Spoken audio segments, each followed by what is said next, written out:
tại tụi bây giờ ná cả đồ cùi mà tất cả đồ cùi mấy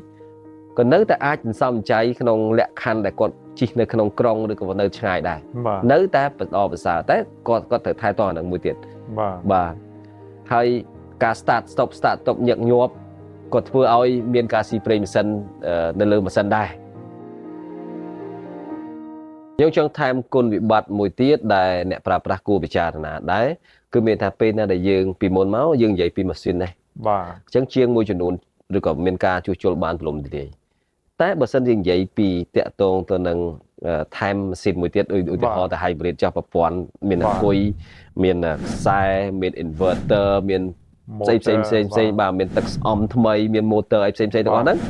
អញ្ចឹងអ្នកបច្ចេកទេសហ្នឹងដែលយើងនឹងយកឡានទៅថែទាំគាត់ត្រូវតែចេះដឹងរឿងហ្នឹងដែរបាទដូច្នេះខ្ញុំចាត់ទុកគេក្នុងគុណវិបត្តិក្នុងគោលបំណងមួយថាជួនកាលអ្នកដែលគាត់មើលឡានហ្នឹងគាត់ចង់ជួសជុលឡានគាត់អត់មានចំណេះដឹងរឿងហ្នឹងទេចឹងវាធ្វើទៅជារឿងចូលដើមបាទអញ្ចឹងមានន័យថាយើងត្រូវ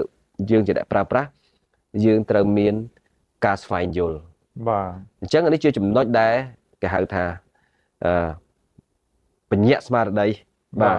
ដើម្បីឲ្យដឹងថាអូខេពីមុនមកអ្នកនេះអាចធ្វើនេះបានតែជាងនេះអាចធ្វើនេះបានតែជាងនឹងដដែលអាចនឹងមិនធ្វើប្រភេទ hybrid បានទេ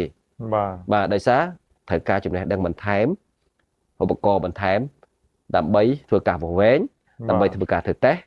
ហើយនឹងចំណេះដឹងនៃការធ្វើកិច្ចការរបស់ hybrid ហ្នឹងបាទណាបាទនេះជាចំណុចដែលខ្វះខាតចំណុចអវិជ្ជមានដែលយើងគិតថាអានឹងយើងត្រូវយកចិត្តទុកដាក់តែមួយទៀតឧបករណ៍ច្រើនកំហុសក៏ច្រើនដែរបាទការសឹករិចរិលអាយុរបស់គុយដែលយើងមើលឃើញឡានPrius ឬក៏ឡាន Prius ហ្នឹងដល់ពេលវេលាដែលត្រូវដកគុយសឹងទៅគ្រប់ឡានណាតាំងពីឆ្នាំ2006អីមកណាឃើញយើងពេញនិយមណាបាទដល់ពេលវេលាសឹងដកគុយគ្រប់ឡានដែរតែទោះបីយ៉ាងណាការដកគុយមកទឹកការដកគុយថ្មីក៏នៅតែអាចសន្សំចៃក្នុងលក្ខខណ្ឌដែលគាត់ជិះនៅក្នុងក្រុងឬក៏នៅឆ្ងាយដែរនៅតែបន្តប្រសើរតែគាត់ត្រូវថែទាំនឹងមួយទៀតបាទហើយការ start stop ញឹកញាប់គាត់ធ្វើឲ្យមានការស៊ីប្រេងម៉ាស៊ីននៅលើម៉ាស៊ីនដែរដូច្នេះយើងត្រូវមានការ top up ថែមអញ្ចឹងណាបាទមានការថែមក៏អីត្រួតពិនិត្យអីទៀងទាត់ដែរដើម្បីកុំឲ្យការសឹករិចរិលនោះកើតឡើងលះពេកបាទអញ្ចឹងឃើញប្រេងម៉ាស៊ីនក៏យើងត្រូវថែទាំប្រភេទ motor ប្រភេទ inverter ទឹកស្អំអាគុយក៏យើងត្រូវថែទាំដែរអញ្ចឹងមានថាការថែទាំបន្ថែមបាទមានបាទអញ្ចឹងចំណាយបន្ថែមបាទហើយហានិភ័យបន្ថែមនេះយើងនិយាយពីគុណវិបត្តិទេណាតែយើងនិយាយពីគុណសម្បត្តិវិញច្រើនគួរសមមកគេដែរអញ្ចឹងឡានប្រភេទអស់នេះគឺតម្រូវទៅលើបងប្អូនដែលគាត់មាន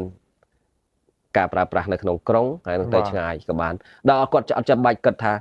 ខ្ញុំត្រូវសាកនៅកន្លែងណាបាទខ្ញុំត្រូវជិះអានឹងជិះបានប្រហែលគីឡូមួយពេលណាដែលអាគុយនឹងអស់ម៉ាស៊ីននឹងសាកបញ្ចូលថែម